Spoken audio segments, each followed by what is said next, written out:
Bonjour à toutes, bonjour à tous. 17e, c'est écrit. Nous sommes dimanche et je vais revenir un peu sur les jeux.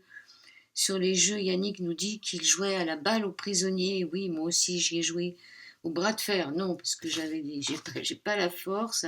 Chat perché, oui, chat perché. Tout le monde a joué à chat perché. Il y a aussi Valse. Elle dit elle est accro au solitaire depuis de nombreuses années, moi aussi. Dès le matin, elle dit qu'elle écoute des vidéos, des podcasts tout en jouant à ce jeu de cartes, le solitaire sur son écran, en buvant son café.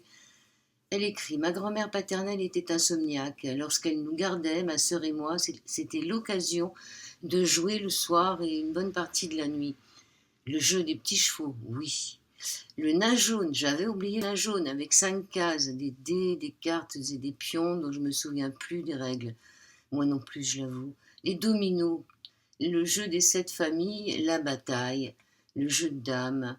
Et en plus, plus tard entre amis, oui, parce qu'il y a les jeux qu'on joue seul, hein, tel le solitaire, et puis il y a les jeux qu'on joue entre amis, le Monopoly. Je n'ai jamais apprécié, mais il faut bien participer. Moi non plus, j'aimais pas. En plus, j'aimais pas faire la banque ou le Monopoly, ni être en prison. Je me rappelle, on allait en prison. Mais tiens, ce sera le thème un peu. Ça sera le thème un peu d'aujourd'hui. Jeu du dictionnaire. Donc, c'était inventer la définition d'un mot que personne ne connaît. Ouais, ça, je connaissais pas. Par contre, moi, j'avais le baccalauréat. Rappelez-vous du baccalauréat avec la lettre A, un fruit, un nom, un pays. Vous vous souvenez de ça? Le yam ou le yahtzee, jeu de dés, le scrabble en utilisant le sablier pour ne pas se lasser.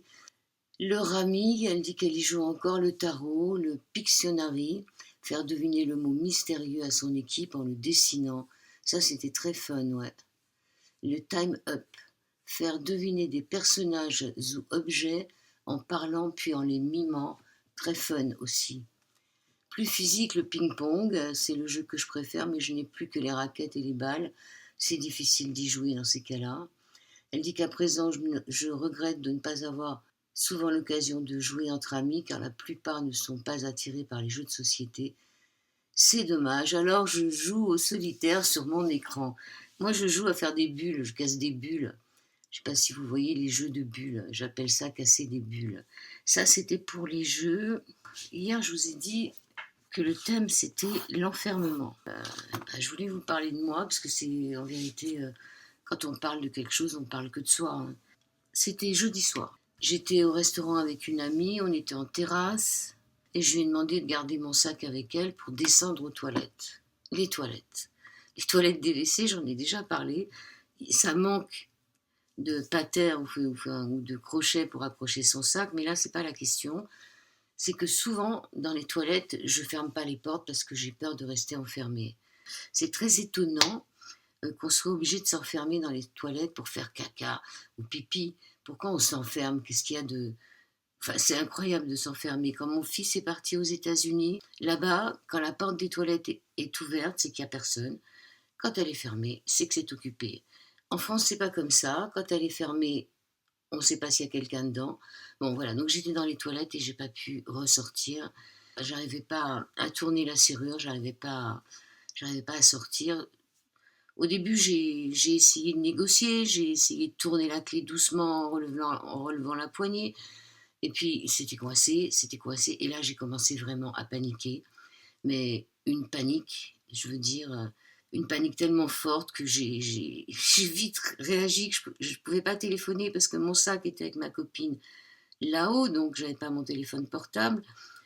J'étais dans les sous-sols, je me suis dit, il n'y a pas grand monde dans le restaurant, donc je risque de rester quoi. Et là, j'ai commencé à paniquer, à donner des grands coups de pied dans la porte, mais des coups de pied comme je suis incapable d'en donner quand je suis normale.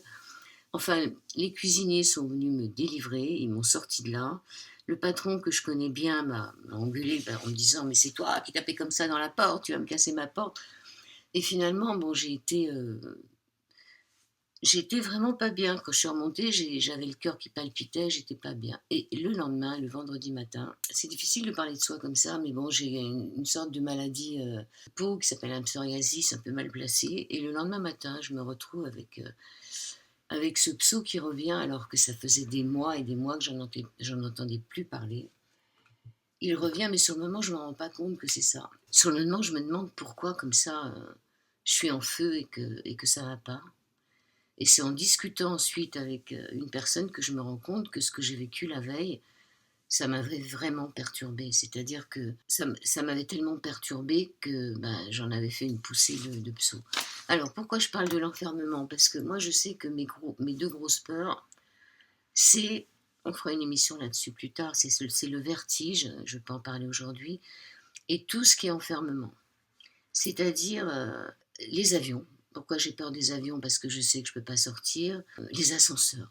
Les ascenseurs, là, je vais chez une amie souvent qui habite au 8e. Il faut vraiment que j'ai de l'amitié pour elle pour monter au 8e dans l'ascenseur parce que c'est un ascenseur qui va très vite, mais il y a deux ascenseurs côte à côte, dont un qui fait un bruit, on dirait qu'il va se détacher à chaque étage, et l'autre qui va très très bien. Et donc c'est le numéro 13, donc je prends l'ascenseur numéro 13. Et à chaque fois, j'ai quand même un peu une appréhension d'être coincée dans les ascenseurs. Et en faisant une recherche sur Internet sur l'enfermement, j'ai regardé les photos. Et l'enfermement, ça peut être la prison, hein, donc derrière des barreaux, mais ça peut être aussi les cercueils. C'est tout ce qui fait qu'on est enfermé. Donc il faudrait peut-être que je travaille là-dessus pour savoir pourquoi je suis tellement omnibulée, tellement cette phobie des enfermements. Souvent, quand je vais aux toilettes, je vous dis, je ne ferme pas la porte, je tiens avec une main. Enfin bon, c'est tout un truc en ne fermant pas la porte parce que j'ai tout le temps peur. Alors les toilettes qui sont les toilettes publiques, qui sont sans surveillance dehors, là, ça me fait encore plus peur. Là, celles qui sont sur les trottoirs, je ne sais plus qui étaient payantes avant, mais qui ne le sont plus. Alors là, je ne rentrerai jamais là-dedans. Pourquoi? Je ne sais pas si vous êtes comme moi, mais bon, voilà, ça m'a paru intéressant de vous parler de ce qui m'est arrivé jeudi soir et qui m'a fait flamber vendredi matin. Quelles sont, euh, quelles sont vos peurs en ce qui concerne, est-ce que vous n'avez pas peur d'être enfermé? Voilà, je me dis que si j'étais en prison, je pense que je finirais peut-être par m'en sortir quelque part, parce que la prison, ça peut être une prison intérieure. Mais ouais, c'est dès qu'il y a une clé, dès qu'on est enfermé, et puis c'est aussi quelque chose que j'ai découvert. Vous savez, quelquefois, il y a des murs qui sont faits en pierre. Il y a plein de pierres qui sont mises ensemble et ces pierres, elles sont enfermées derrière des grillages. Et il y en a certains sur les bords des routes, il y en a certains sur des endroits, dans des jardins publics. Ça fait des petits murets, mais on voit la pierre qui est derrière et qui est emmurée, enfermée. Et c'est pareil, à chaque fois que je vois ça, ça me fait frissonner. C'est comme si je connaissais cette histoire, que j'avais fini mes jours dans une vie très lointaine, enfermée dans une cave où je ne sais rien. Voilà, donc voilà, c'était pour vous donner ça. Et surtout pour vous faire comprendre que quand il vous arrive quelque chose le matin, comme ça, vous vous réveillez avec quelque chose qui ne va pas, avant de vous affoler et de vous dire ouais, ça y est, c'est c'est la fin, je ne sais pas ce que j'ai, ça va pas bien. Essayez de vous poser la question de ce qui s'est passé la veille. Parce que voilà, moi je m'étais vraiment pas rendu compte que c'était lié à ce que j'avais vécu la veille et qui m'avait vraiment, vraiment bouleversée. Ça va pas être long ce soir. Donc l'enfermement, il y en a plein. On peut s'enfermer dans sa chambre quand on est enfant, quand on veut voir personne. Mais là, c'est pas un enfermement forcé. On peut nous enfermer par contre dans notre chambre. Ça m'est jamais arrivé, mais je pense que ça peut arriver. Et on peut être enfermé, comme je vous dis, dans des toilettes, dans des, euh, dans des musées. Enfin, je sais pas, parlez-nous de vos enfermements, comme ça va peut-être soigner le mien. Parce que je pense que c'est quelque chose qu'il faudrait que je trouve une solution, parce que c'est pas une solution de vivre comme ça. Et c'est aussi pour ça que je prends pas l'avion, parce que j'ai terriblement peur de l'avion, parce que justement on est enfermé, alors que dans le train on n'est pas vraiment enfermé dans le train. Enfin, c'est dans le bus et non plus dans le métro non plus, on peut toujours s'échapper.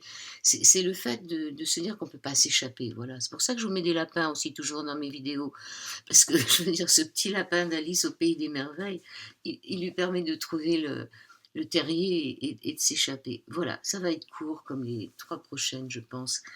Parlez-nous de vos histoires d'enfermement. Et puis je vous ai dit que mon autre grande peur, c'est pas une peur, c'est le vertige. Le vertige, et ça va être le sujet de la prochaine. Je vous remercie de vos commentaires, je vous remercie de vos écrits. Continuez à m'écrire, continuez à envoyer des audios sur le thème de l'enfermement si vous le voulez, ou sur le thème qui va arriver pour le 18e, qui sera sur le vertige. C'est quoi le vertige pour vous? C'est pas le vertige de l'amour, hein. C'est quoi le vertige pour vous? On en parle demain si vous le voulez bien. Je vous raconterai pourquoi moi j'ai le vertige et je ne l'ai pas toujours eu et pourquoi je l'ai maintenant.